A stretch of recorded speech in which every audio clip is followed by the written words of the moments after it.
Pied à terre, mon fidèle Lancelot. Le Graal est à portée de main. Attention, sire, derrière vous, le chevalier noir. Ah, Arthur, ta dernière heure a sonné. Vil félon, où as-tu dissimulé le Graal sacré? Dans ton cul. Tu paieras pour cet affront. Ah! Et salut à tous, c'est enfin les vacances pour Warhammer Made by Amateur. Enfin, je suis en vacances, c'est le paradis. Et pour fêter ça, eh bien, je vous ai organisé, on va dire, une espèce de nouvelle série. C'est pas vraiment une série de campagne ou quoi que ce soit, c'est... je me suis un petit peu replongé dans mes livres End of Time, et j'avais envie, voilà, de refaire un petit peu le let's play, on va dire, l'incarnation des parties. J'ai assez de figurines maintenant, j'ai presque assez de héros, et tout simplement en fait je vous propose voilà plusieurs essais des parties de End of Time selon le lore, hein, selon l'histoire véritable, pas selon les règles hyper poussées non plus des bouquins parce qu'elles sont velues. Je vous propose donc pour cette première partie, qui est déjà en accord avec le lore qu'on avait fait il y a quelques temps pour un épisode spécial, où c'était l'épisode de la capture d'Aliatra, qui n'est pas dans End of Time, mais qui se passe juste avant et qui déclenche d'ailleurs un petit peu la rébellion de la Sylvanie. Donc ça sera en fait mon Warhammer End of Time, ça sera ma timeline, ça sera mon histoire. Et dans mon histoire déjà, donc la future reine éternelle, alors pour attention au spoiler, mais la fille de Tyrion et d'Alarielle n'est pas prisonnière de Manfred von Karstein, elle a été libérée. Ce qui n'empêche pas donc l'ascension de Arkhan, les vents du chaos qui se réveillent énormément, et l'arrivée en force des morts un petit peu partout. La guerre civile de Mousillon du duc Malobaude s'est bien passée par contre en Bretonie, le roi Louis Cœur de Lion a été battu, et il a été sauvé, enfin la Bretonie a été sauvée par Sacremort, hein, le chevalier de Sinope qui se révélait être Gilles le Breton. Mais le début de End of Time, ben, ça commence par l'ascension d'Arkhan surtout, qui essaie de remettre en vie, enfin de réincarner Nagash sur Terre, pour ceux qui n'ont pas lu l'histoire. Et donc Arkhan commence un petit peu à récupérer, avec l'aide de Manfred, les artefacts qui lui manquent pour réincarner Nagash à sa pleine puissance. Et c'est pour ça qu'il se dirige vers la maison Tahal dès le début, pour aller déjà niquer les Bretoniens qui ont survécu à la guerre civile. Et il n'y en a pas beaucoup, malheureusement. Et il y va accompagné de Kemmler et de Krell. Il y va avec ces deux espèces de salauds. Pourquoi? Parce qu'ils détestent la Bretonie autant que Arkhan, et ils connaissent aussi les lieux. Et je vais vous présenter donc la 12e bataille de la maison Tahal, qui se passe donc bien dans le livre End of Time, où c'est Théodoric de Brionne qui défend la maison Tahal, avec toute une petite histoire, et où Arkhan, Kemmler et Krell participent à la bataille pour entrer dans la maison Tahal et récupérer le bâton de Nagash. Donc les règles, alors les règles tout simplement, la bataille de la maison Tahal, la 12e bataille de la maison Tahal sur End of Time, elle se passe sur deux tables différentes. Donc déjà j'ai tout mis en une seule, parce que déjà j'avais pas le temps de jouer aussi longtemps, je suis en vacances quand même, j'en profitais. Et j'ai eu Quentin, Arthur et Marie qui m'ont fait le plaisir de venir jouer contre moi d'ailleurs, car je suis pour cette partie les méchants, je joue les contes vampires, et de leur côté... Et de leur côté, Marie-Camille, Arthur Graou et Quentin viennent avec les Bretoniens pour tenir un peu cette histoire. Alors pourquoi j'ai choisi ces trois joueurs-là? Parce que ces trois joueurs-là, Quentin était un très bon joueur bretonien avec une superbe armée, Arthur Graou a quelques unités bretoniennes magnifiquement peintes, et pour le reste, Marie-Camille a pris on va dire, la direction de mes troupes que je dispose ici, pour jouer une alliance de 3 camps bretoniens contre un seul énorme blocus contre vampire. Donc, la partie, voici les règles un petit peu mixées de tout ce qui se passe dans End of Time, chapitre 1, Nagash, sur la bataille de la maison Tahal. Donc, les règles spéciales, les Bretoniens ne commencent qu'avec de l'infanterie, ne commencent la partie qu'avec un énorme mur de boucliers que je vous présenterai juste après. Les premiers à jouer seront les contes vampires, bien entendu, pour la bénédiction de la dame, bien entendu. Les renforts bretoniens, c'est-à-dire la cavalerie commandée par Théodoric, n'arrivera qu'au début du tour 2 de la Bretonie, ce qui met une énorme pression quand vous verrez les déploiements pour le joueur de l'infanterie qui se révélera être Arthur. L'infanterie bretonienne, tant qu'elle reste dans sa zone de déploiement du mur de l'abbaye, est immunisée à la peur et relance ses commandements manqués, parce que voilà, ils n'ont pas de GB, ils ont très peu de paladins pour les aider, c'est pour ça.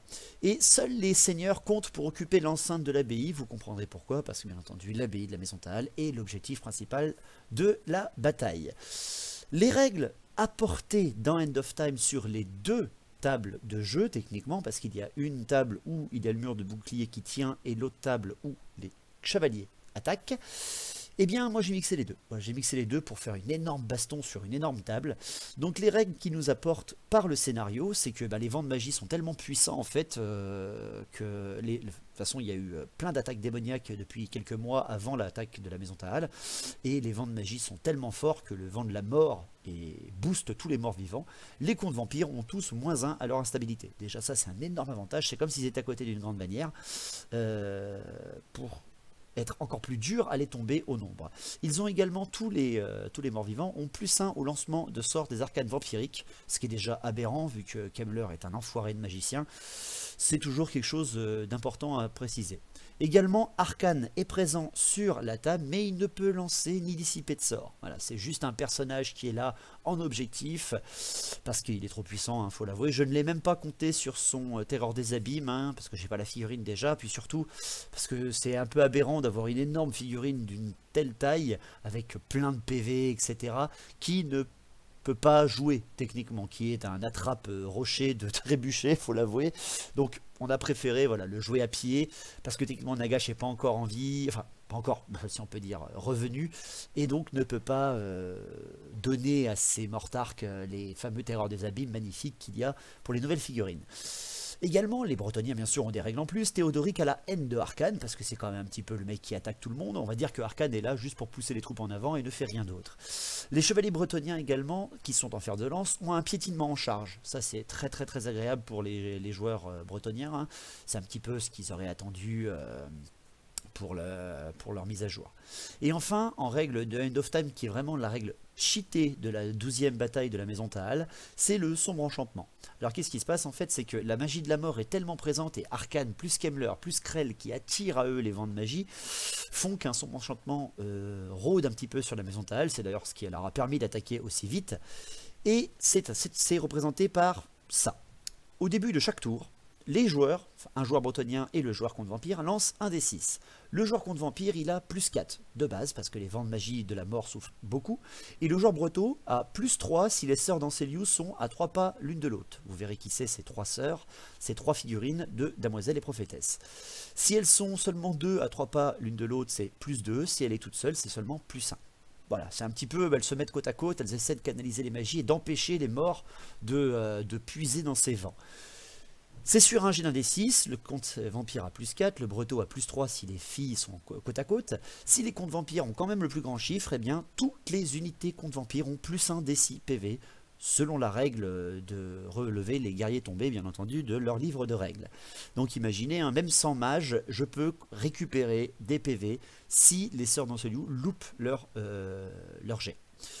Par contre, si c'est les Bretoniens qui font un plus grand jet que moi, parce que je fais un jet de merde et qu'eux font un très très bon jet, parce qu'il faut quand même avouer que j'ai un bon avantage, les sœurs en fait arrivent à empêcher les vents de mort de s'immiscer dans mes cadavres, mais le seul souci c'est qu'elles se reprennent un énorme retour d'énergie, et c'est un gabarit de 3 pas que je pose sur n'importe quelle sœur, et les sœurs qui sont dessous ont -1 des 3 PV, sans sauvegarde d'armure. C'est absolument immonde, en fait, elles se sacrifient pour éviter les contes vampires de se relever. Et si jamais il y a une égalité, parce que ça peut arriver aussi quand même, eh bien rien ne se passe, autant je ne relève pas de troupes que les sœurs n'ont rien. Elles arrivent à canaliser suffisamment de magie pour l'envoyer dans le ciel juste après. Donc ça c'est vraiment, on va dire, la règle embêtante pour les Bretons, vraiment la règle cheatée qui est donnée dans End of Time, parce qu'il faut l'avouer quand même, si on veut que l'histoire continue, il faut que je gagne. Pour les caractéristiques de Arcane, comme je vous ai dit, j'ai pas pris la figurine End of Time, donc je lui ai mis des règles classiques, donc mort-vivant, il provoque la peur, il a une seule armure de 5+, je lui ai rien mis d'autre, hein, vu qu'il lance pas de magie et qu'il aura juste un truc de combat si on l'attaque, un mouvement de 4, CC 4, il a pas de CT, une force de 4, une endurance de 5, il a 4 PV, une initiative de 3, 2 attaques et un commandement de 9. Voilà, c'est juste une figurine là pour occuper le terrain. Et les conditions de victoire, comment ça se passe? C'est très simple. Si Krell ou Kemmler ou Arcane occupent les murs de l'abbaye et qu'ils sont plus nombreux que les seigneurs bretoniens qui y restent dedans, par exemple, imaginons Arthur laisse 2 sœurs à l'intérieur de l'enceinte de l'abbaye et moi j'en vois que Krell à l'intérieur, eh ben non, hein.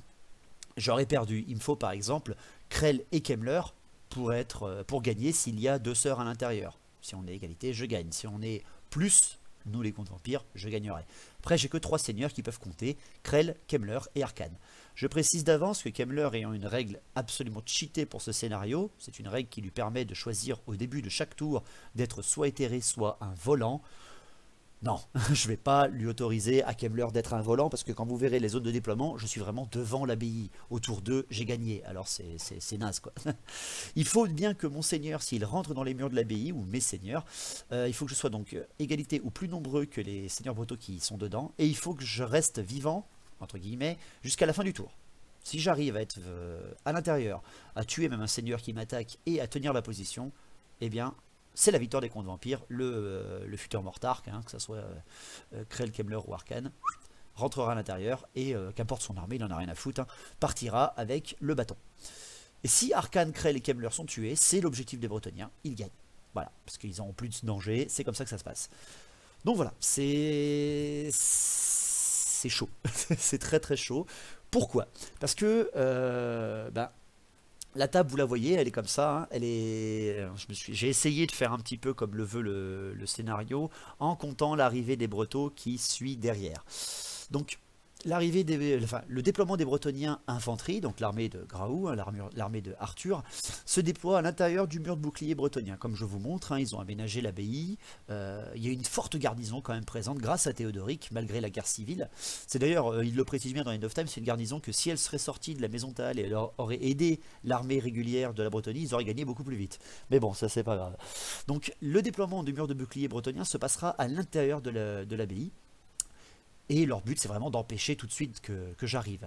Ensuite, il y a un seul no man's land de 8 à 10 pas à peine, et je peux ensuite déployer mon bélier de mort-vivant, c'est-à-dire ma force pour traverser les troupes ennemies. Enfin, les renforts des Bretoniens, c'est-à-dire l'armée de Quentin de Bastogne et l'armée de Montfort de Marie-Camille, arriveront chacun sur un de mes flancs. Voilà, ça c'est donc pour le déploiement de la partie. Et les listes d'armées, alors, comment ça se passe? Eh bien, j'ai vraiment essayé de respecter les listes d'armées qui sont présentes dans End of Time et détaillées. Il n'y en a qu'une seule que j'ai rajoutée. Voilà, je vous dirai laquelle. Donc déjà, le mur de bouclier bretonien. C'est donc les sœurs d'Anceliou qui le commandent. C'est donc les 3 magiciennes. La seigneur, c'est Jenna, c'est la grande prophétesse. Elle est que de niveau 3 et c'est tout. Elle est toute nue.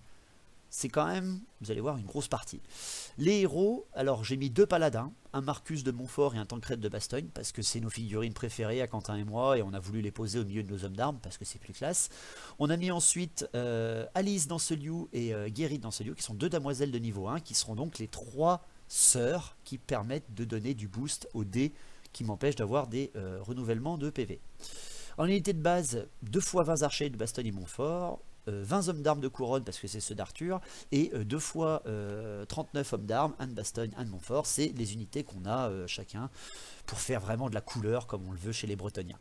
L'unité spéciale du mur de bouclier, c'est mon gros régiment de reliquaires du Graal avec ses 24 pèlerins, et en unité rare 4 trébuchets pour défendre la maison Thal. Donc c'est déjà en troupe d'infanterie, c'est déjà monstrueux. Il y a déjà de quoi faire. Du côté des renforts bretoniens, donc Théodoric sera commandé par Quentin, qui est le général absolu de l'Alliance, hein, on va le dire. Une fois qu'il arrivera sur table, ça sera lui le général qui donnera son commandement en tour, etc. Donc Théodoric de Brigonne, on l'a équipé d'une façon un petit peu spéciale. J'ai essayé de suivre un peu son lore. Donc il a une +2 en force avec une arme lourde. Il relance ses tests de morale manqués et surtout il a le coup fatal héroïque. Et il relance ses touchés manqués blessés en duel. Voilà, c'est Théodoric, quoi. C'est le mec qui tout seul face à vous, il n'a pas peur, quoi. Ça sera donc Quentin qui le commandera, Gérode de Quenel qui est le héros qui apparaît bien dans End of Time, qui sera commandé par Marie. Gérode qui est vraiment donc on va dire un Bretonien qui veut rattraper son honneur parce qu'il a perdu à la bataille de Malembaude où Louan Cœur de Lion a été battu, parce que son cheval s'est enfui et donc il veut rattraper tout ça, il vient aider Théodoric au dernier moment. Et Gérode de Quenel, donc c'est un chevalier du Graal lui par contre, qui techniquement, voilà, n'apparaît pas dans End of Time, ce sont que des seigneurs et non pas des chevaliers du Graal ou de la quête, mais bon, on a voulu quand même le sortir. Gérard de Quenel, chevalier du Graal, donc il a +2 en force avec l'épée magique, il a le bouclier de la dame qui lui donne une invue de 4+, et une armure de 2, et il est immunisé aux coups fatals et aux attaques empoisonnées, donc c'est vraiment plutôt un tank lui. En héros, il y a simplement Éléonore de Montfort et Mila de Bastogne, qui sont deux damoiselles niveau 1, qui sont dans chaque on va dire, régiment de chevaliers du royaume qui arrivent en renfort. Les unités de base, il y a 9 chevaliers errants de Couronne, qui sont commandés par Quentin, 9 chevaliers errants de Montfort, qui sont commandés par Marie, qui ont la bannière sainte. Il y a 11 chevaliers du royaume de Bastogne, commandés par Quentin, 11 chevaliers du royaume de Montfort, commandés par Marie. En unité spéciale, il y a 6 chevaliers Pégase de Bastogne, commandés par Quentin, là aussi. Et enfin, avec Gérode de Quenel, il y a les 8 chevaliers du Graal, qui ne sont pas dans le lore, mais qu'on a voulu compter quand même, parce que c'est l'armée bretonnienne sans chevalier du Graal, surtout pour défendre Maison Thal, c'est moche, quoi. Donc voilà, c'est la liste d'armées bretonniennes. Et enfin, de mon côté, donc en seigneur, le grand seigneur de mon armada, c'est Arkane. Arkane le Noir, qui ne sert à rien, donc il ne compte pas dans les points, hein, je précise bien. C'est juste une figurine objectif. J'ai ensuite Heinrich Kemmler et Krell. Attention, Krell, je l'ai compté en seigneur avec les caractéristiques d'End of Time. Pourquoi? Ben parce qu'en fait, il a les mêmes caractéristiques dans End of Time ou bien dans la V8. Voilà, c'est juste que ils l'ont compté en seigneur et pas en héros. J'ai mis également en héros donc un trio de Banshee, et j'ai mis Anark von Karstein, donc qui est le second de Manfred, qui suit Arkane pour le surveiller plutôt un petit peu, hein, qui est mon vampire monté niveau 1 que vous connaissez, qui est donc frappe toujours en premier, niveau 1, armure de 2+, et qui surtout annule les sauvegardes d'armure au combat. Une terreur contre les Bretoniens. En unité de base, j'ai pris 3 x 30 zombies, parce que j'aime le nombre, 3 x 24 gars et squelettes, là aussi pour avoir de la troupe. J'ai mis 10 loups funestes en 2 régiments de 5, 2 x 20 ghouls, parce que la troupe chez les contes vampires, c'est parfait pour affronter de l'homme d'armes.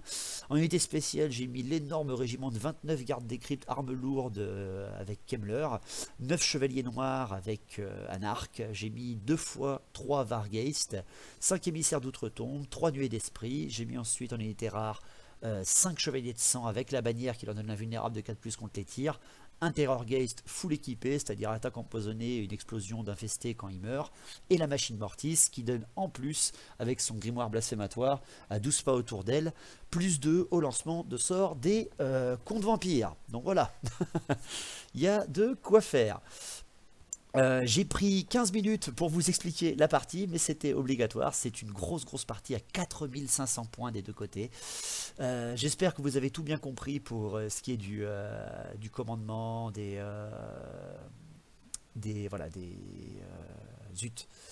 règles spéciales.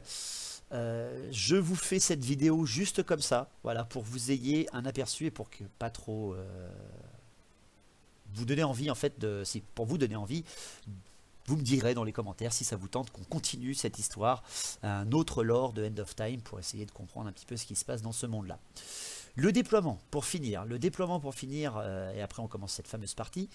Donc voici le déploiement du mur de bouclier bretonien. Donc comme vous le voyez, hein, Arthur a fait un beau déploiement. Alors faut le dire, je l'avais fait un petit peu avant qu'ils arrivent, mais bon, c'était pour donner un petit peu d'ambiance. Les 4 trébuchets, 2 de chaque côté pour vraiment mitrailler tout ce qui arrive. Les régiments d'archers avec les bras zéro, je précise bien, et leurs pieux de défense qui sont en seconde ligne. Et la première ligne de défense, c'est-à-dire les 2 x 40 hommes d'armes, les hommes d'armes de couronne et le reliquaire du Graal qui tiennent le centre avec les 3 sœurs d'Anceliou à l'arrière.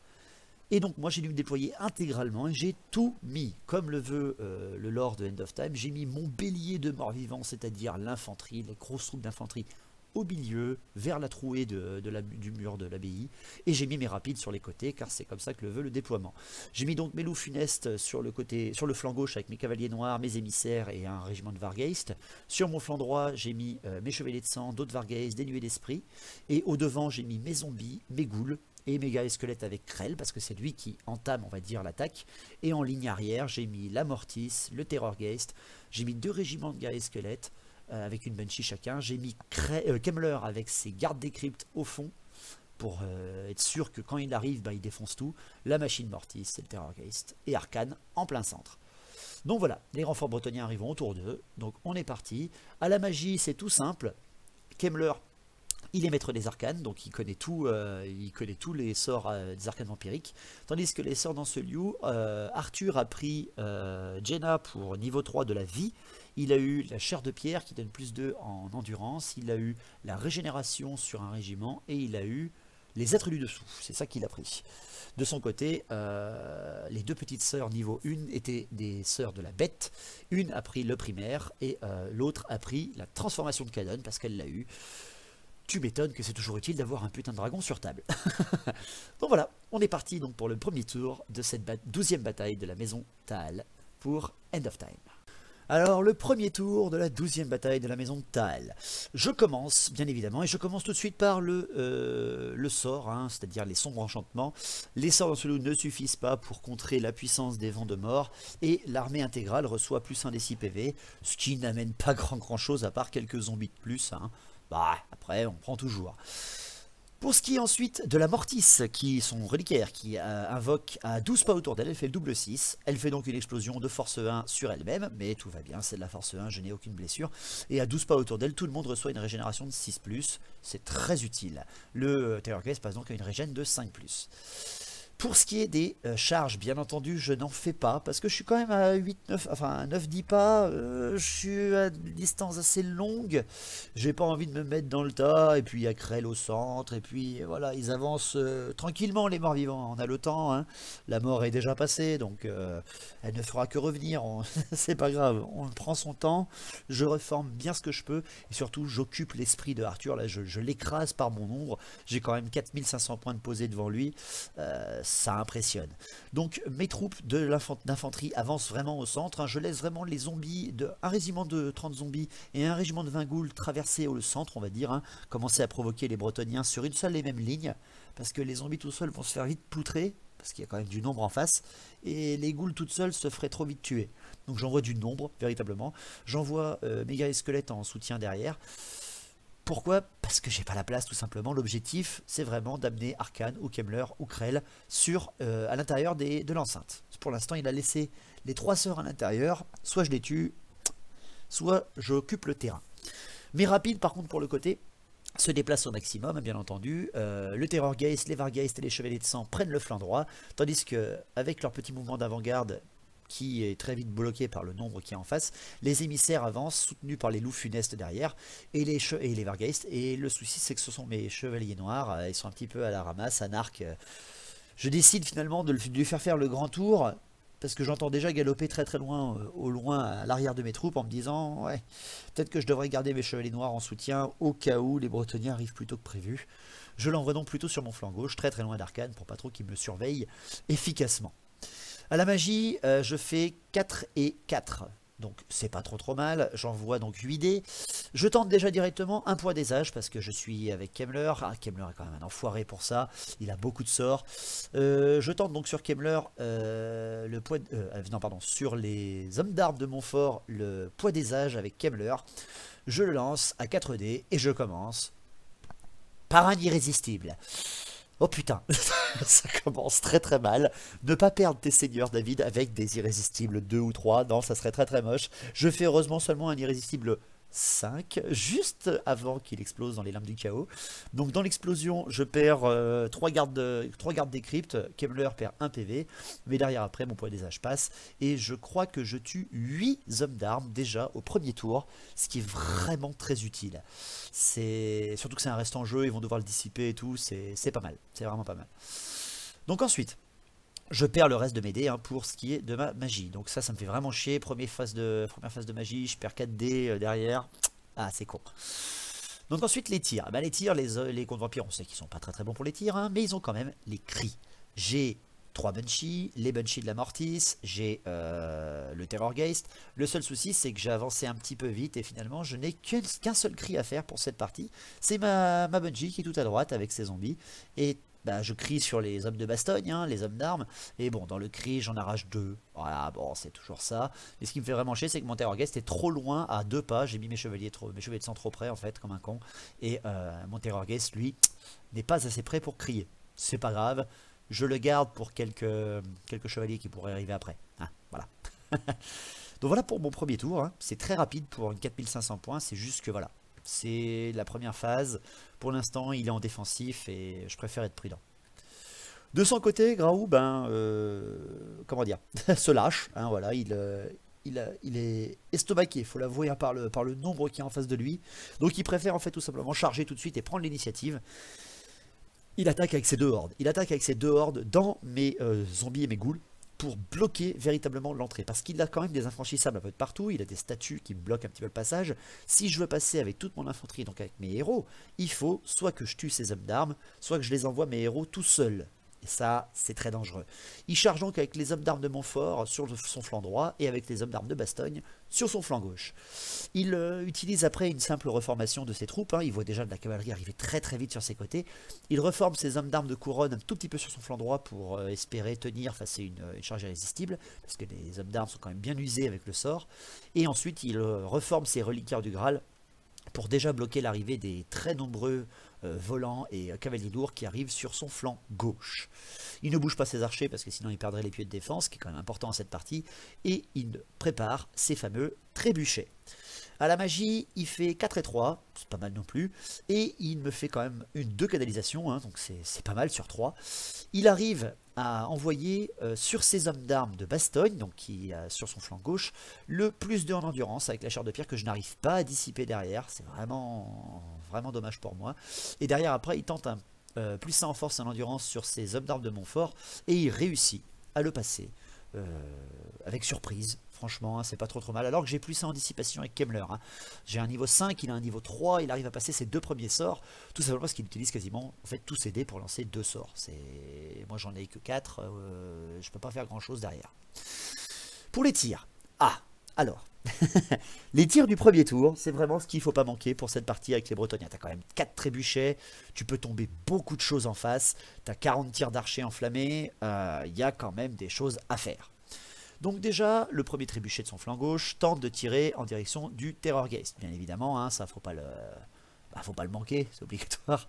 Il commence à tirer dessus et il dévie de 6, malheureusement. Il dévie de 6, mais dans mes Vargeist, qui sont juste devant le Terrorgeist. Donc c'est pas si mal que ça. Il envoie malheureusement seulement sur le Vargeist qui prend la force 9, il ne lui enlève qu'un seul PV. Et le deuxième à côté perd 1 PV avec la force 5. Je ne perds que 2 PV sur mes 3 Vargeist avec pleine puissance du trébuchet, ce qui est quand même pas si mal que ça, quoi. Pour son deuxième trébuchet, il tente sur la machine mortis. Il tente sur la machine mortis ce coup-là, mais il dévie à ce tour-là sur les guerriers squelettes de Krell, et alors sur vraiment l'arrière des guerriers squelettes de Krell, et il m'en bute 5. Ce qui est toujours ça, mais bon, c'est des morts vivants, c'est des guerriers squelettes. Les 2 gros qui étaient visibles, il les loupe. Ça, déjà, c'est un bon avantage. Son troisième trébuchet tente à nouveau de tirer sur le Terrorgeist qui est à l'autre bout de la table. Et là, par contre, il dévie de 6 pas. C'est dommage, c'est vraiment dommage. Et enfin, son dernier tente de tirer sur les cavaliers noirs. Ils sont quand même bien formés. Et c'est à partir de là qu'il me fait un hit terrible qui me voit mourir. Boum, 5 cavaliers noirs. Direct sur ma gueule, il me les touche tous, il me fait un hit parfait, et il m'en bute 5. C'est pas si mal que ça quand même. Ma cavalerie vient de fondre à moitié, c'est des sorts qu'il va falloir que j'utilise pour les repopper. Ouais, non, ça fait mal au cul ça quand même, c'est un peu moyen pour ma tronche. Donc voilà, la phase de tir se passe plutôt assez bien. Ces archers de Bastogne tirent sur mes chevaliers de sang pour essayer de diminuer leur nombre. Avec un peu de chance, ils pourraient m'en buter un, malheureusement non. L'armure énorme et l'invulnérable de 4+ derrière me protègent. Et ensuite, les autres archers de Montfort tirent sur les Vargeist et malheureusement ne me font rien. Donc c'est dommage, c'est vraiment dommage. Donc pour ce qui est après des corps à corps. L'enchaînement est très rapide. Dès le tour 1, il y a des corps à corps, c'est le déploiement qui veut ça. Les hommes d'armes de Montfort sont déjà au contact avec des ghouls et des zombies. Il n'y a aucune banshee, c'est juste de la troupe mort-vivante pour occuper le terrain. Eh ben, ouais, ça fait quand même bien mal. Je dois tuer 4, 5, 6, 7. Ouais, je tue 7 hommes d'armes seulement. Mes zombies sont merdiques et mes ghouls sont fatigués, je ne sais pas pourquoi.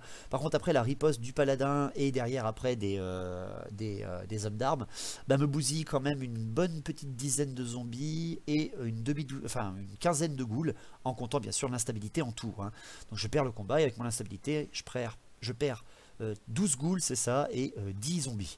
Donc je perds le combat, et les hommes d'armes pour l'instant tiennent grâce à leur nombre, mais bon, ma magie va faire repopper, ça devrait aller.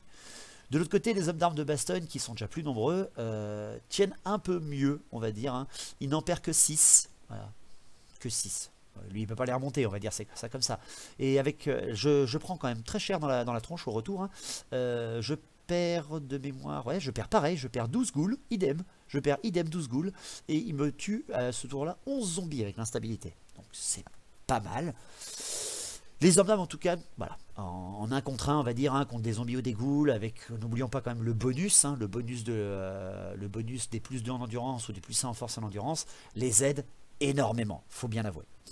Donc voilà, ça c'était le premier tour, parce qu'il n'y a pas d'autre corps à corps finalement. Ça se passe pas si mal que ça pour les Bretoniens pour l'instant, mais le nombre est très impressionnant. Donc pour le tour 2, la machine Mortis fait à 8 pas autour d'elle son petit reliquaire, j'ai toujours ma petite régène, c'est toujours agréable, et derrière, les sombres enchantements sont encore loupés par les sorts dans ce duo, malheureusement, ils n'arrivent pas à contrer la puissance de la magie de la mort. Je récupère un petit cavalier noir, je récupère quelques petits gardes des cryptes, je récupère quelques petits zombies, des petites ghouls, voilà, ça repop un petit peu de partout, mais c'est pas encore ça, voilà, j'aurais pu avoir bien plus, j'aurais pu être plus gentil quand même, mais bon, c'est déjà ça, je récupère déjà mes gardes des cryptes full, ça me va très bien. Donc pour les mouvements derrière, alors pour les mouvements, les charges, j'envoie mes loups funestes dans un régiment dans un trébuchet, pardon. J'envoie ensuite mes Vargheists dans les archers, dans la tir de riposte, je perds seulement un PV, ça me va. J'envoie mes chevaliers de sang sur les archers de Bastogne, je passe un terrain dangereux avec la barrière, je fais 2 loupés, 2 putains de loupés sur les chevaliers de sang. Ils tirent sur ma position, mais bien sûr je n'ai aucune perte. Mais quand même, j'ai 2 chevaliers morts au combat, enfin morts dans la course, avant même d'arriver. Yeah! Bien joué les chevaliers du fort du sang.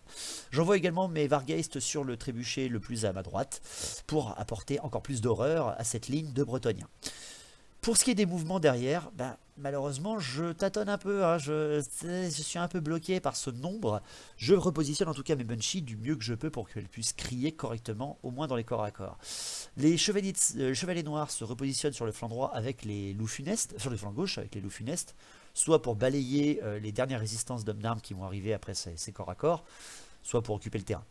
Mes émissaires d'outre-tombe, je les envoie derrière, en fait, je les envoie...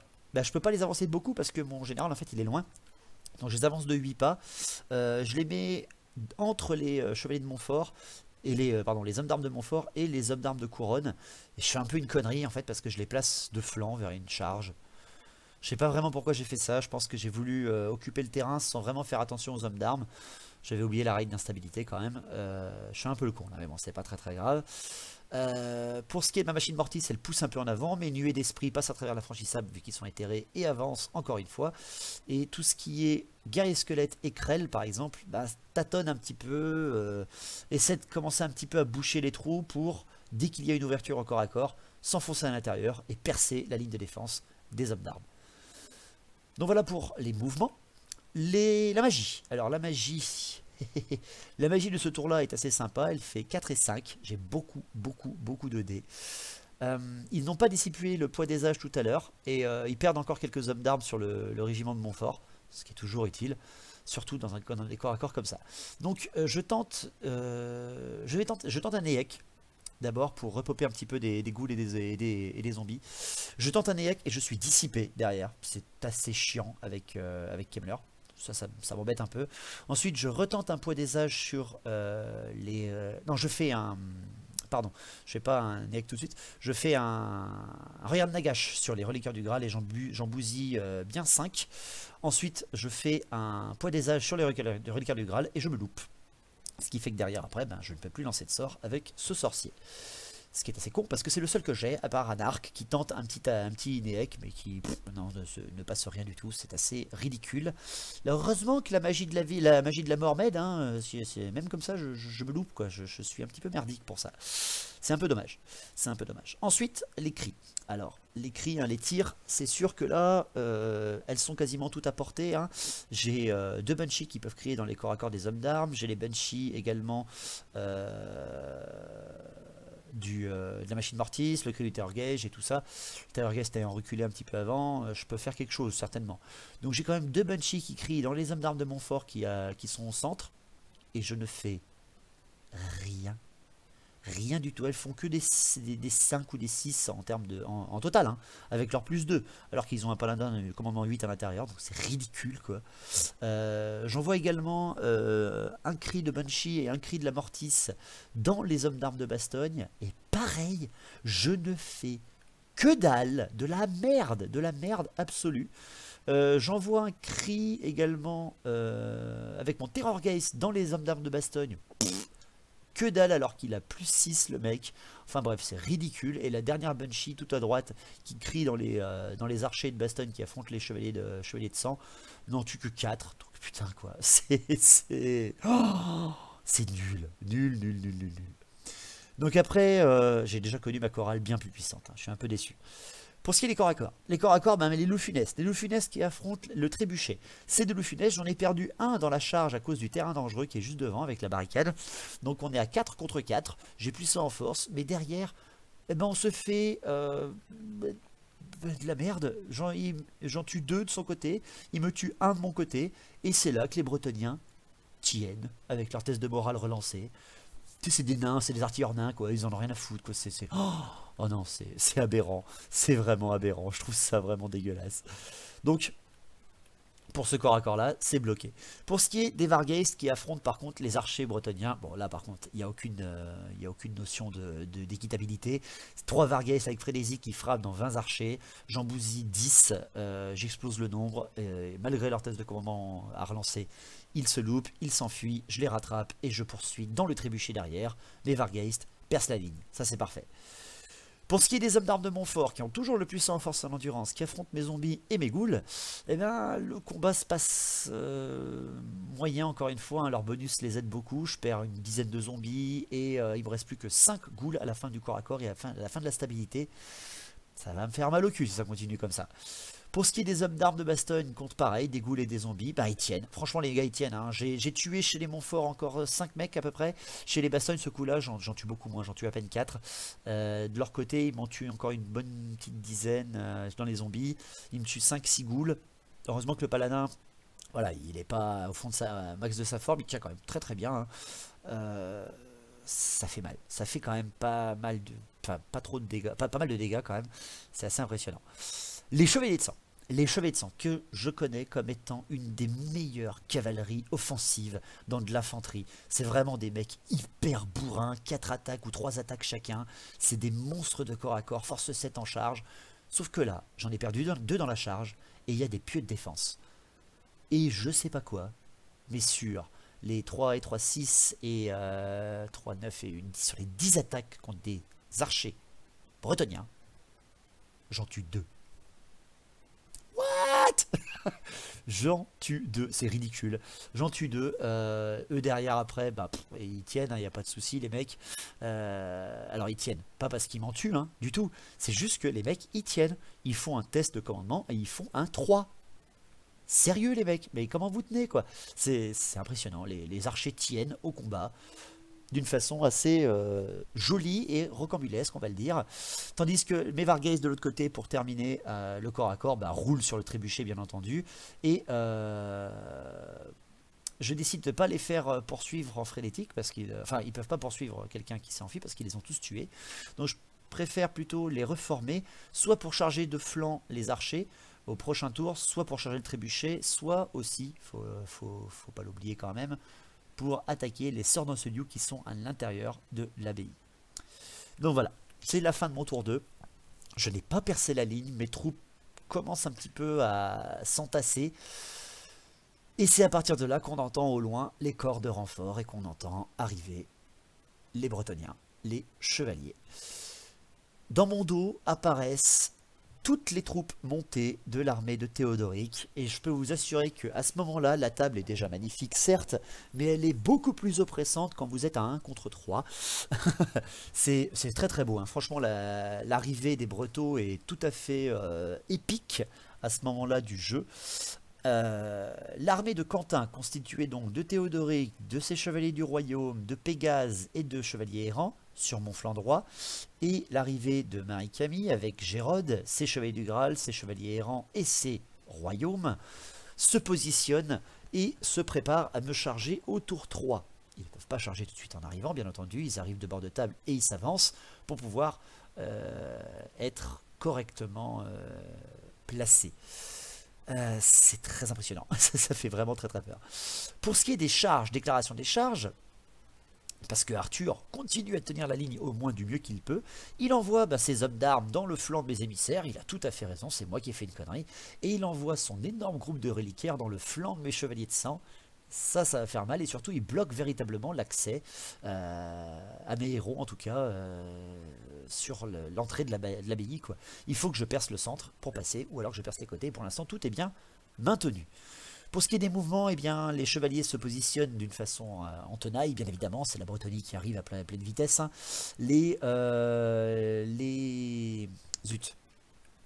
Les royaumes de Théodoric se placent bien sur le flanc droit, les Pégases, quant à eux, viennent se placer en plein centre, hein, soutenus par des royaumes ou par des errants, tandis que les Graleux et les errants de Marie et de Gérode sont prêts à charger mes lignes au tour suivant, parce que les chevaliers du Graal de Gérode et ses chevaliers du royaume et les Pégases et les errants voient très bien mon centre de ligne où il y a tous mes héros principaux. Donc ça va faire très peur. Marie commençait déjà à faire son rire machiavélique, parce qu'il faut dire qu'elle avait du mal à suivre la partie jusqu'à maintenant. Hein, c'était un peu long, hein. Donc voilà, c'est à partir de là que la bataille prend un tout autre tournant. À la magie, ils font un petit jet. Malheureusement, ils font pas grand chose. Ils ne font que 2 et 1. C'est vraiment pas à ce moment-là qu'il fallait. Ils tentent simplement de faire le plus 2 en endurance sur les hommes d'armes de Montfort, mais j'arrive à les dissiper ce coup-là. Ce qui fait qu'il n'y a aucun bonus magique à ce tour-là pour les Bretoniens. Ça va être compliqué. Les tirs, il y a un trébuchet qui tente de tirer le Terrorgeist. Après, pourquoi je n'ai pas chargé sur ce trébuchet avec mes Vargeist en irrésistible? Parce qu'en fait, tout simplement, les Vargeist n'étaient pas en position, ils n'étaient pas alignés, hein, ça se voit pas très bien sur la photo, mais ils n'étaient pas alignés, je ne pouvais pas les faire sortir pour les faire revenir, je devais attendre un tour. Donc ce trébuchet vise mon Terrorgeist. Il vise mon Terrorgeist, il y a beaucoup de mes unités quand même côte à côte là-bas, ça me fait un peu peur. Heureusement, je vois la déviation du tir, qui s'éloigne de mon Terrorgeist, je suis plutôt rassuré, et c'est l'horreur quand je remarque à 6 pas à côté, là où se passe la déviation, ça va en hit sur la Mortis. Et là c'est l'horreur. Là c'est l'horreur parce que j'ai une régène quand même. Hein. J'ai une bonne régène avec la Mortis. Je peux me sauver. Il me touche parfaitement avec cette déviation. Je tente ma régène et je fais un 2. Donc là c'est l'horreur absolue. Ma régène est foirée. Et ensuite Arthur a un stress pas possible. Marie-Camille tapote sur ses doigts un peu à la Burns. Et Quentin se ronge les doigts à la Smithers. Et il balance et il me fait moins 5 PV. Il me one-shot dans un cri de joie et d'allégresse des 3 joueurs. Il m'explose ma Mortis en one-shot avec ce putain de trébuchet qui était parfaitement caché derrière des archers que j'ai pas pu choper. Très bien joué de leur part. C'était la surprise là à ce tour avec l'arrivée des chevaliers, voir la Mortis imploser sous le choc. C'était, oh mon dieu, dégueulasse. Donc ma Mortis qui meurt à ce moment-là, c'est terrible parce que je perds des cris de Banshee, je perds un char éthéré. Ça me fait bien chier. Les corps à corps. Les corps à corps, parce que tout le monde est au corps à corps. Quasiment. Les loups funestes qui affrontent les servants du trébuchet. Eh bien, c'est un magnifique combat de veaux, parce qu'ils se regardent en mâchant de l'herbe et ne font rien. Des deux côtés, c'est ridicule. Les 3 Vargeist, par contre, qui affrontent le Terrorgeist, non. Les 3 Vargeist qui affrontent le trébuchet explosent, oblitèrent le trébuchet sans aucune forme de pitié et se reforment pour voir l'intérieur aussi de l'abbaye. Les hommes d'armes de couronne qui affrontent mes émissaires de flanc, et ouais, voilà, c'est moi qui ai fait une connerie. C'est de l'infanterie, c'est des bretos, c'est pas fort au corps à corps, mais ça a des bonus fixes. Moi je suis peut-être éthéré, mais ça a des bonus fixes. J'en tue un par l'attaque de l'émissaire, mais derrière, charge, de flanc, bannière, de rang, pouf, mes éthérés implosent sous le combat. Le corps à corps des 20 hommes d'armes et leurs paladins contre un peu plus de 20 zombies et à peine 6 ghouls, c'est radical, hein, c'est très impressionnant. Je perds quasiment toutes mes ghouls sauf une, et je perds seulement 4 zombies. Les hommes d'armes perdent 7 d'entre eux, parce que les ghouls et surtout les zombies s'énervent, et c'est moi qui gagne le combat, mais les hommes d'armes tiennent d'une façon assez impressionnante. C'est mes bonus fixes de zombies qui amènent ça, et heureusement, parce que si j'aurais envoyé avec mes ghouls toutes seules, elles seraient déjà mortes. Et surtout, le plus important, les ghouls étant réduites à une seule, j'ai de la place pour charger au tour d'après. Donc ça, c'est important. Les hommes d'armes de Bastogne contre, là, pareil, les zombies et les ghouls, là, ils tiennent un peu mieux. C'est parce qu'ils étaient déjà un peu plus nombreux, faut l'avouer. Mes zombies ne sont plus qu'à 14 à la fin, et mes ghouls plus que 10 contre une vingtaine d'hommes d'armes. J'arrive à en tuer 4 ou 5 de leur côté. Je ne perce pas ce régiment, c'est très impressionnant. Il tient très bien. Je foire pas mal de jets, faut l'avouer aussi. Le reliquaire par contre qui attaque de flanc mes chevaliers de sang et les archers bretoniens, ben je bousille encore quelques archers bretoniens, j'en bousille 4, mais c'est tout. C'est tout.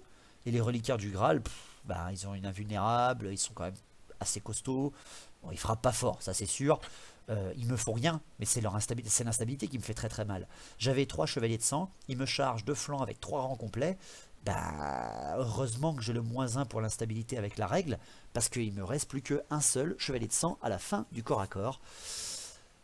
Ça sent pas bon pour moi. Ça sent pas bon pour moi. Là, les hommes d'armes m'ont refoulé sur un côté, enfin en tout cas avec deux régiments de cavalerie. Bon, par contre, là, je suis en train de niquer toute sa ligne d'artillerie, ça c'est sûr. Hein. Et je ne perce pas cette putain de ligne à l'entrée là. Mais c'est le tour 3. Le tour 3, il faut absolument que je passe au moins un héros ou 2 héros la ligne, enfin que je passe la ligne avec 1 ou 2 héros, si je ne veux pas me faire rouler dessus par toute l'armée bretonienne qui arrive dans mon dos.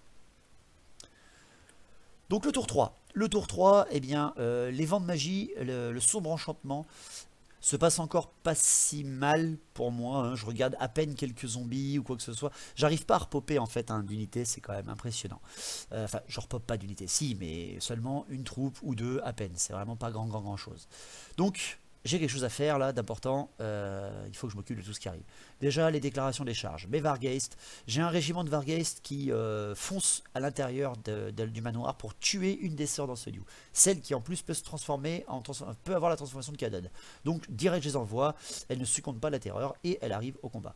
L'autre régiment charge le dernier trébuchet qui était libre pour ne plus avoir de soucis du côté de l'artillerie de ces humains. J'envoie mes lunes funestes également dans les chevaliers, non, dans les hommes d'armes de couronne pour les empêcher un petit peu de continuer de m'attaquer et surtout pour essayer de réduire leur nombre et peut-être de les faire s'enfuir avec un peu de chance. Et sinon, pour ma dernière charge, c'est Krell qui se lance à l'attaque sur le régiment de Montfort qui est déjà très fortement usé avec 25 guerriers squelettes et je tente une percée. Pour le reste, je ne peux toujours pas passer, il faut donc que je passe à la défense quoi, sur mon arrière, sur l'arrière de mon terrain. Je retourne mes chevaliers noirs pour qu'ils voient les errants arriver au cas où ils me fassent une mauvaise surprise. Je retourne mes guerriers squelettes, je retourne mes gardes des cryptes, mais le souci c'est qu'au moment où je commence à les tourner pour essayer de trouver un angle correct pour ne pas me prendre de charge de flanc, je remarque que c'est impossible. C'est impossible que je ne me prenne pas une charge de flanc, quel que soit le côté, parce que leur déploiement a été parfait et leur arrivée a été dégueulasse. Les Pégases surtout amènent une menace bien plus importante en termes de charge de flanc que je leur imaginais.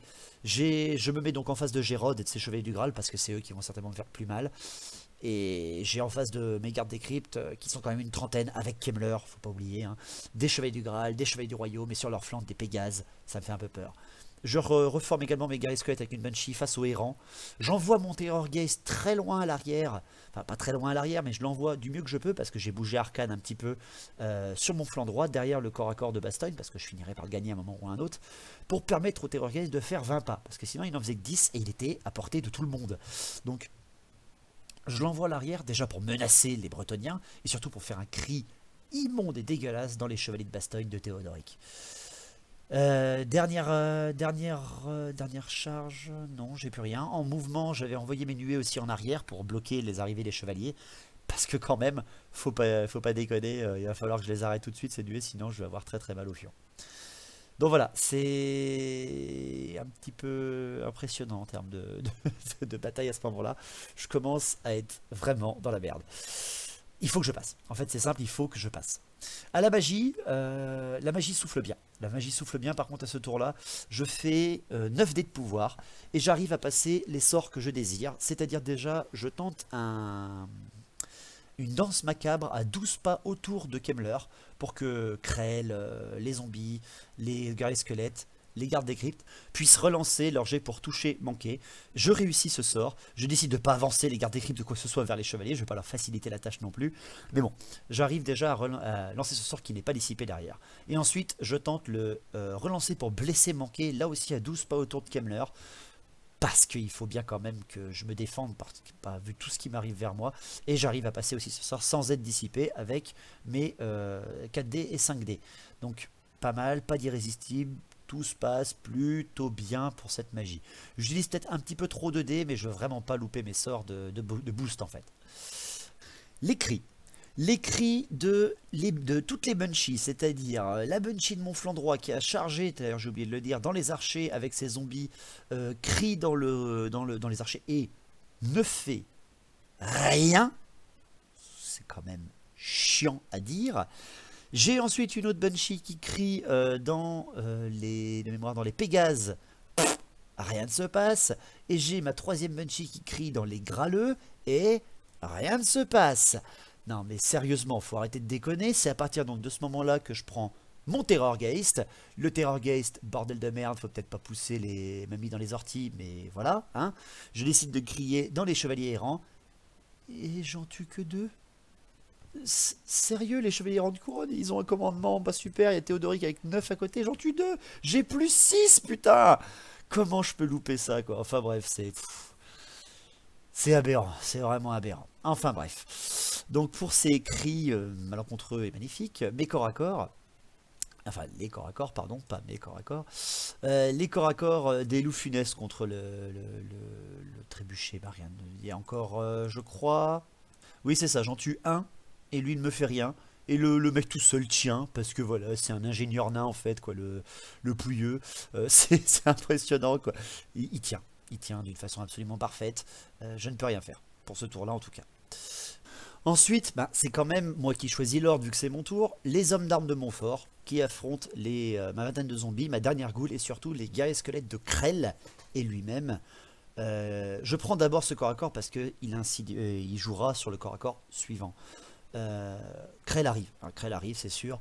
Le paladin de Montfort, hein, quand même, Marcus Mirgal, se met au devant, hein, peut-être votre héros, qui sait, se met au devant et relève le défi de Krell.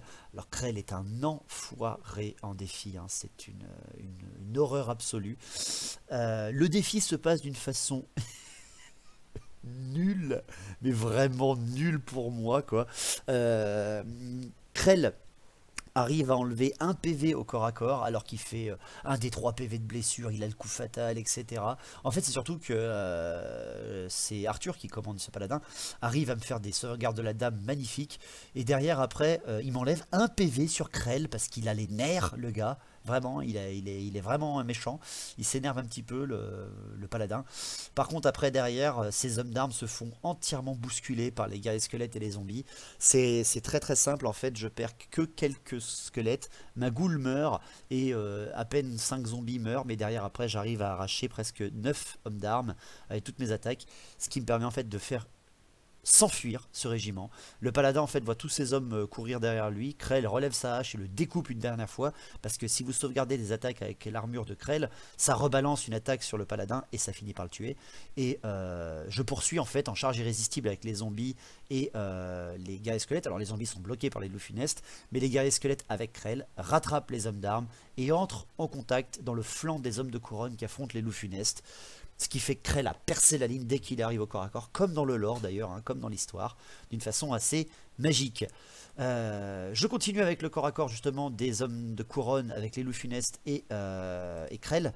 Malheureusement pour eux, là il n'y a aucune chance. Hein.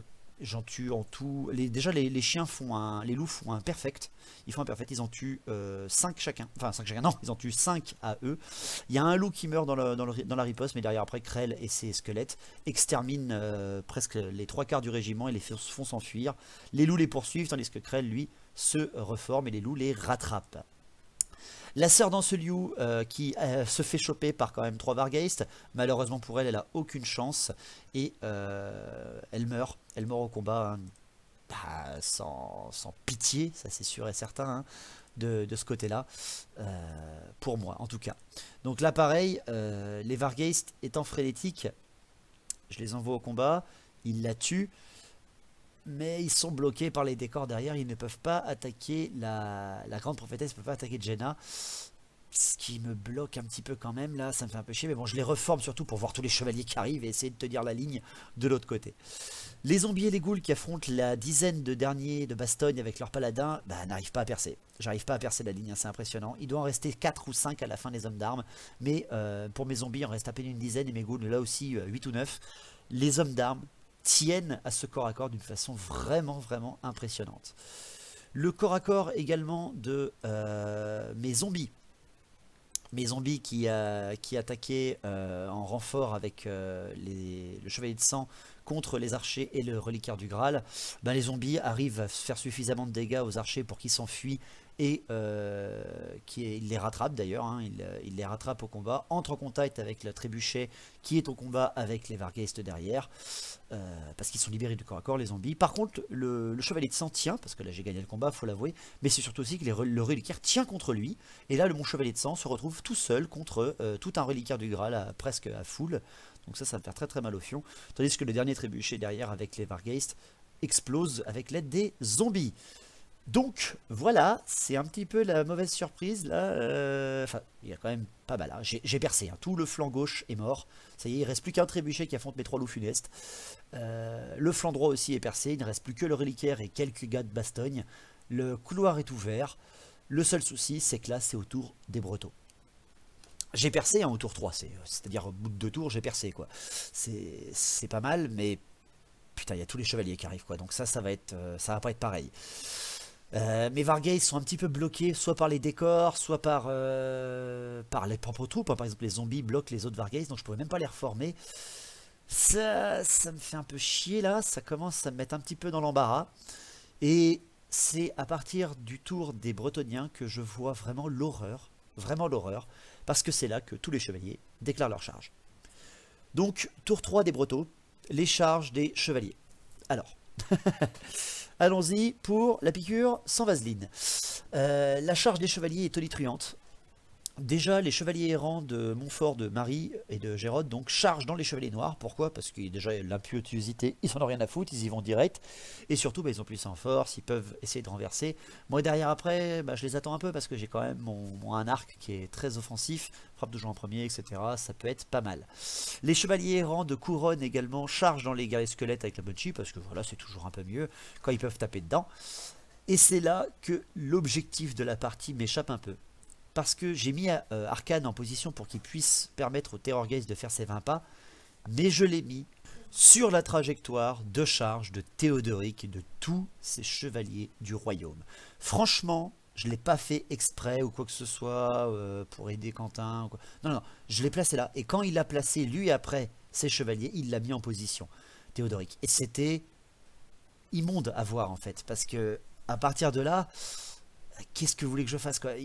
Après, je suis loin. Au calcul, il faut qu'il fasse 11 à la charge, ce qui est beaucoup, ce qui est vraiment beaucoup. Donc je peux m'en charger, très facile. Je peux m'en sortir s'il loupe sa charge. Théodoric déclare sa charge sur Arcane pour le tomber, hein, véritablement, pour essayer de le tuer.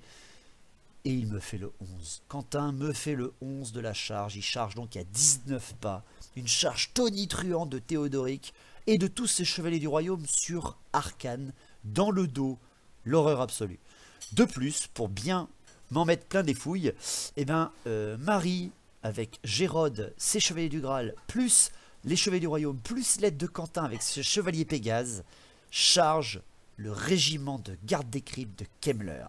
Les Graleux et les royaumes de front avec un général, et les Pégases à 6 de flanc. Et je peux vous assurer que même à 30 gardes des cryptes armes lourdes, avec relance pour toucher, relance pour blesser, vous serrez le fion. Hein. Oh là là mon dieu, c'est terrifiant, c'est juste terrifiant. Les Bretoniens sont en charge. À la magie, c'est très simple, ils font un 4, un tout petit 4. Donc ils prennent 2 dés chacun, hein, les nouvelles damoiselles, hein, ils prennent les nouvelles damoiselles. Là, une des damoiselles, il y en a une qui a Adrahir, c'est celle de Bastogne dans les Chevaliers du Royaume, et l'autre dans les Montfort qui a le plus en force et l'endurance également de la bête. Eh bien, ils tentent d'abord le Adrahir sur le régiment de Krell, mais je le dissipe, et derrière il tente le puissant en force et en endurance sur les Chevaliers du Graal avec Gérode, et là par contre il le passe, et là moi je sais que je suis foutu. Donc c'est très impressionnant en termes d'attaque là. Là j'en prends pour mon grade. Pour les tirs, eh bien c'est très simple, il n'y en a plus, et enfin, parce que putain quand même quoi, ça fait mal au fion, donc les corps à corps. Au corps à corps, on va commencer par quoi? Par les loups. Allez, les loups qui affrontent le trébuchet. Le mec à 3 loups contre 1 survit au 4e round de corps à corps et il me fait rien au loup. Et en plus, pour rajouter à cela, il reste encore une fois au combat. Je comprends pas. Je comprends pas comment je n'ai pas pu passer ce trébuchet avec mes loups, à part la malchance. Voilà, j'ai pas d'autres mots. Ensuite, c'est les chevaliers errants de Montfort avec leur bannière sainte qui affrontent mes 5 chevaliers noirs et Anarch von Karstein.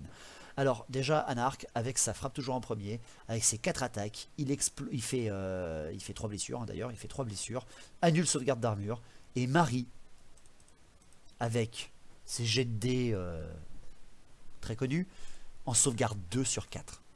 Elle sauvegarde 2 à la dame hein, en plus, à l'invulnérable de 5+. 2 chevaliers errants qui survivent, ce qui fait que je me prends une charge intégrale ou presque des chevaliers errants dans la tronche, et avec la bannière sainte, il m'explose tous les chevaliers noirs, faisant popper Anarch à l'instabilité. Donc là c'est immonde et dégueulasse. Je reforme le régiment, elle reforme le régiment par le trou qu'il y a dans le décor pour pouvoir aller aider ce qu'elle peut avec ses errants. C'est la débandade, littéralement la débandade. Pour ce qui est ensuite du régiment de chevaliers de couronne qui affrontent mes guerriers squelettes, et bien avec leur attaque de charge, donc de fer de lance, leurs très nombreuses attaques de chevaux à force 3, de lance à force 5, et de piétinement qu'il ne faut pas oublier à force 3 également contre du guerrier squelette, et bien avec l'instabilité, et surtout moi qui loupe toutes mes attaques et qui ne passe pas leur armure énorme hein, de chevalier errant, je ne fais aucune perte dans les chevaliers de couronne, et je perds tous mes guerriers squelettes en instabilité. Il ne reste, grâce à la règle de -1 d'instabilité, que ma Banshee toute seule devant, en faisant coucou, qui pourra crier une dernière fois avant de crever comme une merde, c'est sûr. Et enfin arrivent les corps à corps des généraux. Déjà, du fin fond des rangs, arrive Théodoric avec sa garde dorée et de sang là, magnifique, de la peinture superbe de Quentin, de Bastogne, qui arrive dans le dos d'Arcane, comme dans le bouquin. Mais attention, dans le bouquin, il y a Krell qui se met au milieu avant. Hein. Mais quand même, Théodoric qui charge de dos Arcane, qui arrive à pleine vitesse. Arcane qui frappe d'abord, n'oublions pas, qui se met devant et qui ne fait rien aux chevaliers, faut pas rêver, et qui derrière après tous les chevaliers, surtout Théodoric, qui explose le Roi Lich, le Seigneur Lich. Je perds Arcane par une charge tonitruante de Théodoric, absolument superbe, qui fait d'ailleurs une petite charge irrésistible et qui vient taper dans les guerriers squelettes et les ghouls qui sont derrière et qui vient aider les hommes d'armes de Bastogne qui ne sont plus que 4 avec leur paladin. On passe donc à ce corps à corps là où Théodoric et tous ses chevaliers du royaume oblitèrent littéralement les zombies et font popper par-delà les ghouls avec. Ce qui fait que j'arrive à tuer 3 hommes d'armes avant de mourir. Il ne reste plus que le paladin de Bastogne et le capitaine le sergent des hommes d'armes qui survivent grâce à la charge de Théodoric qui vient les aider. C'est magnifique. Vraiment, c'est superbe comme terme d'attaque. Je trouvais ça extrêmement magnifique. Donc je perds Arcane, je perds mon général, donc je vais donc avoir de l'instabilité à ce tour-là. Mais j'ai encore Kemmler, tous ces gardes des cryptes, mais qui est pris par 3 régiments de Bretoniens. Gérode arrive à pleine vitesse face à Kemmler, tente de le frapper, et c'est la première fois que je vois Marie faire ça sur ses 4 dés, elle me fait 1-1-2-2. pour toucher. Ah, merci. Ça, c'est... Ah, ah, ça fait du bien, ça. Malheureusement, derrière, après, avec l'énorme initiative qu'ont les Bretoniens par rapport à mes contre vampires, les chevaliers du Graal restants explosent Kemmler sans lui laisser la moindre chance d'attaque. Ce qui fait que derrière, les chevaliers, les chevaux, les Pégases, les chevaliers Pégases et leur piétinement attaquent tous mes gardes des cryptes. J'arrive à tuer un chevalier du royaume, à enlever un PV sur un Pégase et à tuer 2 graleux. Mais derrière après, je perds 18 gardes des cryptes. 18. Je ne sais pas si vous vous rendez compte. 18 gardes des cryptes. Alors que j'ai les relances pour toucher et tout, mais c'est leur armure et c'est la dame qui les protège. Hein. La dame est sur la table, on ne peut rien y faire. Et bien sûr, avec l'instabilité, malgré le -1, hein, faut pas rêver avec les énormes bonus de rang qu'ils ont et les attaques de flanc. Je pop à l'instabilité et je perds Kemmler et tous mes gardes des cryptes qui étaient censés être ma meilleure offensive de la partie. C'est donc un retournement de situation avec la charge des Bretoniens. Je vais donc avoir à tester toutes mes unités sur la table parce que c'est la fin du tour où mon général est mort. Et c'est surtout la fin du tour 3. Je teste, mes loups meurent tous. Voilà. Ils explosent tous, hein. Tous les loups explosent sans aucune chance. Hein. Vraiment, ils ont un commandement de 3 ou 5, je crois, ils explosent tous. Je perds la moitié des zombies ou 5 zombies qui restaient contre les hommes de Montfort. L'unité de Krell n'a rien. Les Vargeist n'ont rien du tout non plus, ça c'est plutôt une bonne nouvelle. Mes nuées implosent à moitié, il y en a une qui meurt directement et une autre qui perd un PV. Mon Terrorgeist qui me fait l'horreur absolue, je veux pas qu'il meure parce que c'est lui quand même qui me fait tout, hein, qui est ma dernière chance on va dire de survie, hein, faut l'avouer. Mon Terrorgeist il ne pop pas d'ailleurs, hein, je précise bien, mais il perd 4 PV. Donc ça c'est très... Non, il perd pas 4 PV, qu'est-ce que je raconte? Non, il ne perd rien du tout. Il ne perd rien de rien de rien. Non, non, tout va bien. Il me fait justement 4 de commandement, il a 4 de commandement. Donc c'est ça qui est vraiment cool. Derrière après par contre mon chevalier de sang, lui, ne meurt pas à cette instabilité, mais est mort à l'instabilité contre ses chevaliers du Graal, bien entendu. Hein. Ils m'ont explosé la gueule et le reliquaire en a profité d'ailleurs pour se reformer et voir en fait le régiment de Krell. Le seul truc, voilà, c'est que... Et oui les gars, si vous regardez bien, moi je vous vois. Et oui, je vois là-bas au fond... Je vois merde, l'objectif. L'objectif est devant moi.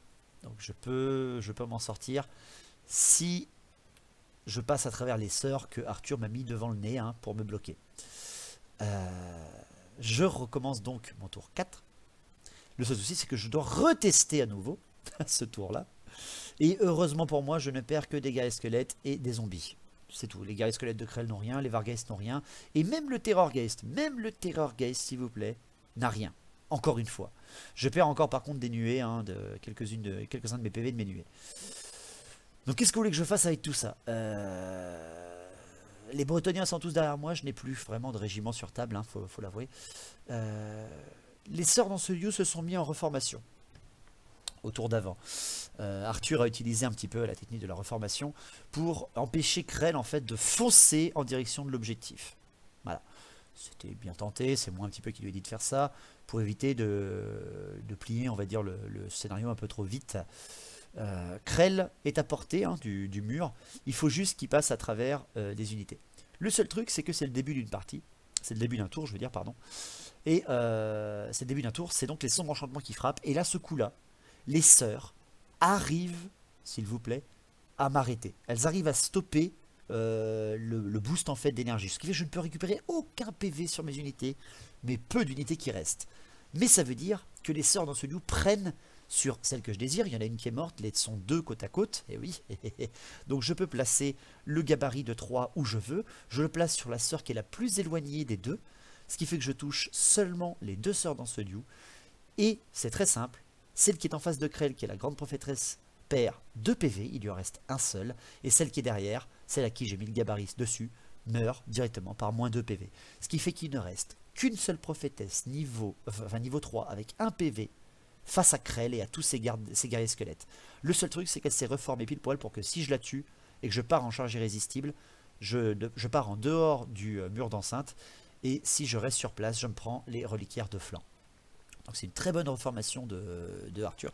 Donc moi je décide en fait de ne charger qu'avec Krell et de reformer mes guerriers squelettes à l'arrière en fait, reformer mes zombies et rapprocher mon Terrorgeist du mieux que je peux, vu qu'il survit à ce qu'il peut. J'envoie mes Vargeist en fait pour bloquer tout le monde. J'essaie vraiment de bloquer absolument tout. Je sacrifie en fait mes troupes pour que Krell puisse atteindre l'objectif. Mes zombies, qui sont plus que 5, ferment la marche et réorientent les chevaliers errants derrière. Mes guerriers squelettes bloquent un petit peu le passage pour éviter que les Pégases viennent charger Krell. J'envoie mes Vargeist bloquer les chevaliers du royaume, en tout cas pour un tour. J'envoie également mes guerriers squelettes un petit peu pour occuper, surtout pour pouvoir crier dans le régiment de Gérode. J'envoie mon Terrorgeist à l'arrière de Bastogne pour hurler dedans. Mes nuées d'esprit essaient de reculer au plus vite possible. Malheureusement, elles sont très, très lentes pour essayer de bloquer le régiment de Théodoric. J'ai pas le choix, mais j'envoie mes Vargeist de flanc, je les sacrifie complètement, je fais réorienter en fait directement les chevaliers de Bastogne pour qu'ils chargent de flanc mes Vargeist et qu'ils ne puissent pas atteindre Krell et qu'ils s'écartent même d'ailleurs de l'enceinte en cas de charge irrésistible. Et je recule, enfin je reforme mes zombies pour pouvoir crier dans le reliquaire si je peux. Voilà, j'ai pas vraiment d'autre chose, là je ne fais que gagner du temps. Je ne fais que des reformations parce qu'on m'en a fait une juste avant et que quand même là c'est le scénario qu'il veut. Si je tue la sorcière, que je ne fonce pas trop loin derrière ou je sais pas, que j'arrive à passer, je pourrais gagner la partie. Donc j'ai pas de magie. Les tirs sont ridicules, franchement, sont ridicules. Le Terrorgeist crie dans les bastognes et ne fait rien avec l'énorme commandement de Théodoric. Et je tue 4 pèlerins du Graal avec ma Banshee là-bas au fond. Mais c'est tout, je peux pas faire grand chose d'autre. Mon autre Banshee crie dans le régiment de Gérone mais ne fait rien non plus. Enfin bon, ça c'est aberrant. Et par contre Krell derrière après contre Jaina dans ce duel lui explose la gueule hein, sans aucune distinction. Et se retrouve donc tout seul. Je décide de le faire aller en charge irrésistible parce qu'il y a un trou de souris. Il y a un petit trou de souris que m'a laissé Quentin et Arthur. Et j'arrive à faire 12 en charge irrésistible. Ce qui fait que Krell sort de l'axe de vue des reliquaires du Graal. Et arrive non loin de l'enceinte de l'abbaye. Donc à ce moment-là, si mes unités réorientent parfaitement et bloquent ce que je veux, je reforme Krell, je le mets dans l'enceinte et j'attends la fin. Le seul truc que je n'avais pas vu, c'est que j'ai mis mes Vargeist en reformation pour que j'oriente les chevaliers bretoniens, mais leur orientation, elle était bien quand Krell restait sur place. Mais là, bah, s'ils arrivent à faire une bonne charge, en tout cas une irrésistible, s'ils arrivent à tomber tous mes Vargeist, bah, ils m'explosent, ils arriveraient peut-être à Krell s'ils font une bonne charge irrésistible. Mais on n'en est pas là. Donc à ce tour-là, ben, j'ai tué la dernière sœur dans ce lieu et Krell est pas loin de pouvoir gagner. Donc pour le tour des Bretoniens, les charges, eh ben, il faut qu'ils chargent, de toute façon ils y vont. Les chevaliers errants chargent dans les zombies, les graleux dans les Vargeist, les Pégases dans les guerriers squelettes, les royaumes de Théodoric et Théodoric dans le flanc des Vargeist. Et c'est à peu près tout, car les chevaliers du royaume et les chevaliers errants à l'arrière n'ont pas de cible éligible et se reforment un petit peu pour voir les régiments, ou au moins le Terrorgeist derrière. Le reliquaire quant à lui, et surtout le paladin qui se met sur, on va dire, la position face à Krell en disant « Oh, oh je t'attends !» essaie de bloquer le chemin en fait à Krell. Et c'est à peu près tout. Le dernier homme d'armes, lui, reste un peu sur place, face aux nuées, hein, pour essayer de tenir la ligne de son grand courage. Le seul truc impressionnant quand même à se rappeler, hein, faut pas l'oublier, c'est qu'il y a un trébuchet qui s'est libéré avec un petit servant. Le trébuchet qui s'est libéré avec un petit servant, bah, il peut tirer à ce tour-là. Alors, il peut tirer à ce tour-là parce qu'il a une chance sur 2 de tirer, vu qu'il ne reste plus qu'un seul servant. On teste à 4+, il peut tirer, et il peut tirer, bien entendu, parce que la chance totalement est avec les Bretoniens aujourd'hui. Et Arthur bah, tente un tir indirect. Et il tente un tir indirect sur Krell. Il tente un tir indirect sur Krell, alors qu'il y a le paladin à côté et tout. Enfin bref, qu'importe, quand on y va, c'est parti. Et Arthur me fait un hit. Oh putain, mais c'est pas possible. Il me fait un hit sur Krell avec un trébuchet bretonien. Il lui reste que 3 PV à Krell, c'est l'horreur absolue. Et il m'enlève que 2 PV. Il enlève même 1 PV au paladin qui est à côté de lui. Mais voilà, il m'enlève 1. Il me reste plus qu'un seul PV sur Krell. Ça va être très chaud. Pour les corps à corps, les zombies se font rouler dessus par les chevaliers errants. Les Pégases contre les guerriers squelettes les tuent quasiment tous, il ne reste plus que 5 à l'instabilité derrière. Les chevaliers du Graal contre les Vargheists leur roulent dessus sans aucun ménagement et poursuivent un petit peu plus loin. Pour ce qui est des chevaliers... pas des chevaliers, si, des chevaliers... Des chevaliers de Bastogne, oui, avec Théodoric qui prennent de flanc les Vargheists. Ils m'explosent les Vargheists. Hein. Je pensais qu'il allait rester 1 ou 2 PV, que c'est l'instabilité qui allait me tuer, mais pas du tout. Ils sont encore hyper nombreux. J'arrive quand même à en tuer 2 de ces cavaliers avant de pouvoir mourir. Et je serre les fesses parce que là, ils peuvent me faire justement la charge irrésistible du fond des abysses. Et j'ai du pot, vraiment. Il ne fait qu'un double 2 et un 1 en charge, Théodoric et les chevaliers de Bastogne, ce qui fait qu'ils n'arrivent pas à me cliquer au corps à corps en charge irrésistible. Et ça m'arrange énormément, vraiment énormément. Donc c'est la fin de ce tour. Ça fait peur, ça fait très peur. Mais techniquement là je peux avoir gagné, sauf